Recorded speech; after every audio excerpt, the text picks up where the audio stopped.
Monsieur Roumégas, la parole est maintenant Monsieur Gérard Cherpion pour le groupe UMP pour 5 minutes.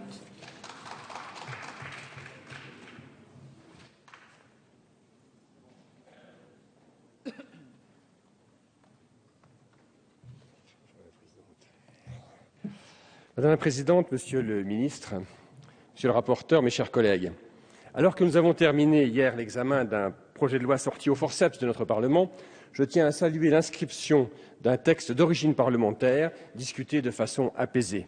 Il faut toutefois préciser que la présente discussion n'aurait pu avoir lieu sans la réforme constitutionnelle de 2008, fortement critiquée à l'époque par les bancs de l'actuelle majorité qui ne l'a pas votée. D'origine jurisprudentielle, la prise d'acte de rupture permet aux salariés de rompre unilatéralement le contrat de travail à durée indéterminée.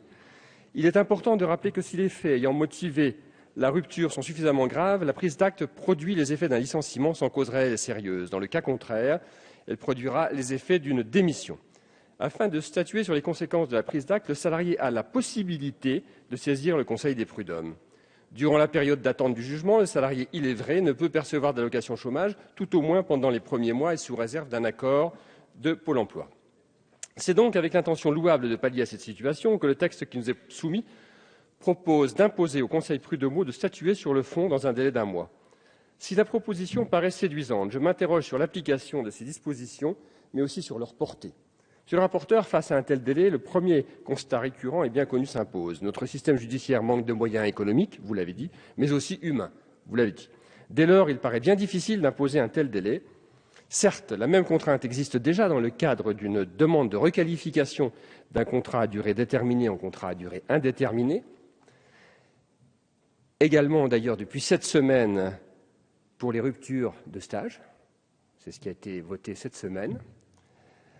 Et pour autant, si cette procédure spéciale est prévue à l'article L. 1245-2 du Code du travail, les cas de requalification sont quant à eux énumérés au L. 1245-1. La tâche du conseiller prud'homal s'en trouve ainsi simplifiée, ce qui n'est pas le cas pour la procédure qui nous intéresse et qui, je tiens à le souligner, porte sur des sujets plus divers et plus complexes. La proposition de loi a pour objet de protéger le salarié. Je redoute qu'elle le précarise. Le délai particulièrement court d'1 mois peut avoir l'effet de créer une forme d'aubaine pour les salariés, mais peut aussi se révéler néfaste pour leurs intérêts. Le Conseil des prud'hommes n'est pas une chambre d'enregistrement des griefs du salarié contre son employeur, et vice-versa d'ailleurs. Cette procédure peut être lourde en conséquences. Avec ce texte, l'instance prud'homale devra se prononcer par un jugement définitif sur le fond de l'affaire dans un délai extrêmement court. À titre purement comparatif, la procédure d'urgence du droit commun, qui est celle des référés, ne porte généralement pas sur le fond d'une affaire, mais sur l'ordonnance qui est rendue à la mais surtout l'ordonnance qui est rendue à la particularité d'être provisoire dans l'attente d'un procès sur le fond. Je me permets de préciser par ailleurs que tout l'intérêt de la présente proposition de loi cessera lorsqu'une des parties interjettera appel. Qu'en sera-t-il également du respect du principe du contradictoire et des droits de la défense ? Il va sans dire qu'ils seront largement réduits puisque les parties n'auront pas, dans le délai qui leur sera imparti, pleinement le loisir de rassembler les pièces et d'organiser leur stratégie. Vous l'aurez compris, l'application de cette proposition de loi sera non seulement compliquée, mais elle sera aussi peu raisonnable au regard de l'objet constitutionnel de bonne administration de la justice. À cet égard, il est étonnant que, sous prétexte de protéger le salarié, le passage devant le bureau de conciliation soit supprimé au profit du bureau du jugement.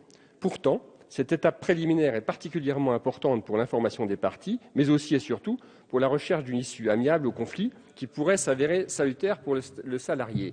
C'est l'article 1411-1 du Code du travail. Et d'ailleurs, tout cela dans un cadre d'augmentation permanente du taux de chômage, Monsieur le Ministre, puisque les chiffres de chômage qui sont parus hier ne semblent pas correspondre à ceux qui sont publiés par la DARES. Et si l'on prend les chiffres de la DARES, que personne ne conteste, je pense, nous avons une augmentation non pas de 8 000, mais de 13 000 chômeurs entre le mois de décembre et le mois de janvier, et 31 800 si on prend toutes les catégories. Je vous ai dit à de nombreuses reprises, l'intention de ce texte est bonne.